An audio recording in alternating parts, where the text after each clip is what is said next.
A Rolls Royce is one of the most successful luxury cars that money can buy. And with over 130 dealerships spread over 40 countries, the brand is known all around the globe. Kind of funny considering that it all started out with a poor kid that had a passion for innovation.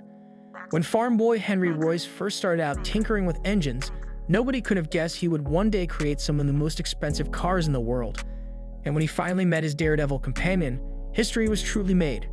Rolex is one of the most luxury brands in the world, valued today at around $8 billion. Its history dates back a century ago and began with an orphan teenager whose inheritance was stolen away from him. After a few years working his way out, he decided to follow his passion and opened a watchmaking business. Little did he know that this business venture would lead him to pioneer modern wristwatches, changing its whole industry and creating a billion-dollar empire. This is the story of Hans Wilsdorf, Big Company. Rolls-Royce lid was established in 1906 by Charles Rolls and Henry Royce. Henry Edmonds, who owned a vehicle shop in London and was a friend of Charles Rolls, convened a historic meeting at the Midland Hotel in Manchester, which brought the two together. The marriage of Royce's engineering prowess with the equally remarkable commercial acumen and financial support of Rolls-Royce would go down in history as a watershed moment. Even today, the name Rolls-Royce has remained synonymous with high-quality automobiles. The Silver Ghost 1906-1925 was the first motor automobile produced by Rolls-Royce Limited, and it was responsible for much of the company's early notoriety. A six-cylinder engine powered it, and the nascent automobile firm began receiving honors for remarkable engineering competence and dependability as early as 1907. The Spirit of Ecstasy originally appeared on a Rolls-Royce automobile in 1911. Bentley, which was struggling as a result of the Great Depression, was purchased by Rolls-Royce in 1931.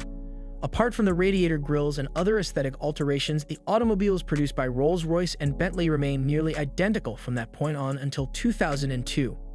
It was in 1914 that the business constructed its first aircraft engine, and it went on to create approximately half of all aircraft engines used by the Allies during World War I. By the late 1920s, aircraft engines had accounted for the majority of Rolls' revenue. Royce's one of Henry Royce's final designs was the Merlin Aero engine. It was developed in the wake of the R engine, which had propelled a record-breaking Supermarine S-6B seaplane to over 400 miles per hour in the 1931 Schneider Trophy race. The Merlin engine was used in a variety of aircraft, including the Hawker Hurricane, Supermarine Spitfire, de Havilland Mosquito, and the heavy bombers Vickers Wellington and Avro Lancaster, among others. It was also used to great effect with the American P-51 Mustang, which was manufactured under license by Packard. It was nationalized in 1971, and in 1973 it was split off from the aircraft and marine engine businesses to become Rolls-Royce Motors, which is still in operation today.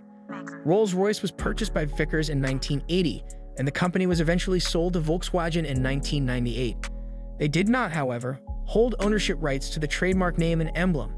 On January 1, 2003, a new deal between Volkswagen and BMW went into force, with Volkswagen retaining the name Bentley and BMW acquiring the name Rolls-Royce. Later that year, BMW built their first Rolls-Royce, the Phantom, while Volkswagen retained the name Bentley. In 1904, the Honorable Charles Rolls and Sir Henry Royce formed a partnership with the common goal of transforming the future of motoring into something exceptional. With very diverse backgrounds, the founders of Rolls-Royce Motor Cars created an unexpected collaboration, one that was forged out of a common enthusiasm for engineering, as well as a desire to build the best car in the world. Charles Stuart Rolls was the third son of Lord and Lady Langatock and was born in 1877 in the posh Berkeley Square neighborhood of London. In the years after his graduation from Eton, Rolls went on to study mechanical engineering at Trinity College, Cambridge, where he was the world's first undergraduate to own an automobile. Following the development of a reputation for tinkering with engines, Rolls got the nicknames Dirty Rolls and Patrols for his efforts. Rolls had already had considerable driving experience by the time he graduated from university. In 1903, he set a new world land speed record in Dublin, driving a 30 at Moors at over 83 miles per hour in a race against the clock. However, because the timing equipment had not been approved, the regulatory authority refused to recognize his achievement and instead criticized him. Charles Rolls is depicted in this traditional illustrated portrait. With his buddy Claude Johnson, Rolls co-founded one of the first car dealerships in the United Kingdom in order to fund his sporting activities, C.S. Rolls & Co. They worked together to import and sell Peugeot automobiles from France, as well as Minerva automobiles from Belgium. Claude Johnson, business partner of Charles Rolls and managing director of Rolls-Royce, is depicted in this historic snapshot. The young Henry Royce began working at the age of 9, in contrast to Rolls, who had grown up in an affluent environment. His early years were spent selling newspapers and working as a telegram boy in Peterborough, England, before his fortunes turned around. When Royce was 14 years old, he was sponsored by one of his aunts to complete an apprenticeship at the Great Northern Railway Works.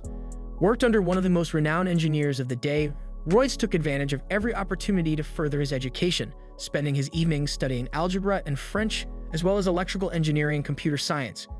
After discovering he had a natural aptitude for engineering, Royce was hired by the Electric Light and Power Company. It was Royce's actual aim to pursue engineering as a full-time profession.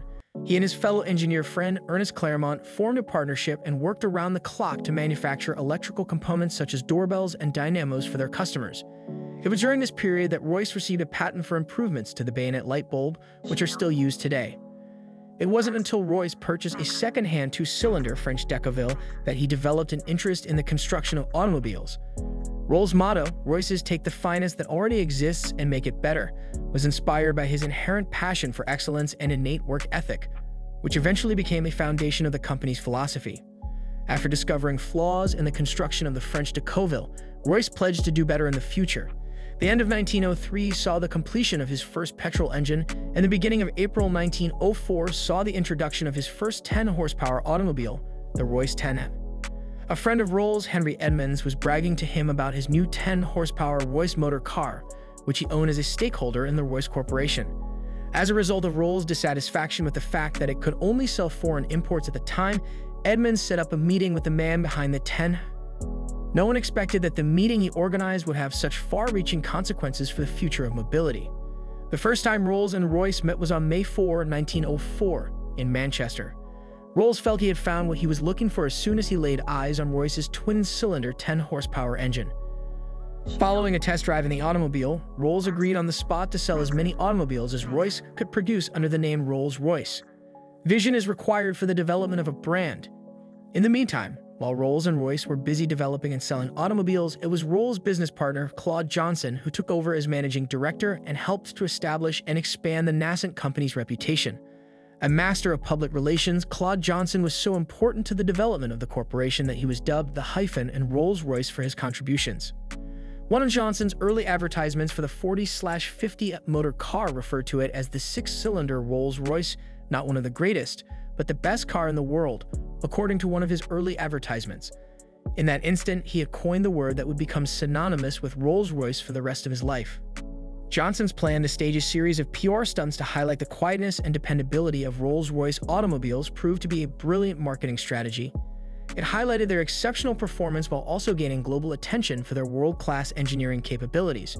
The rest, as they say, is history. Do subscribe to our channel for more amazing videos like this.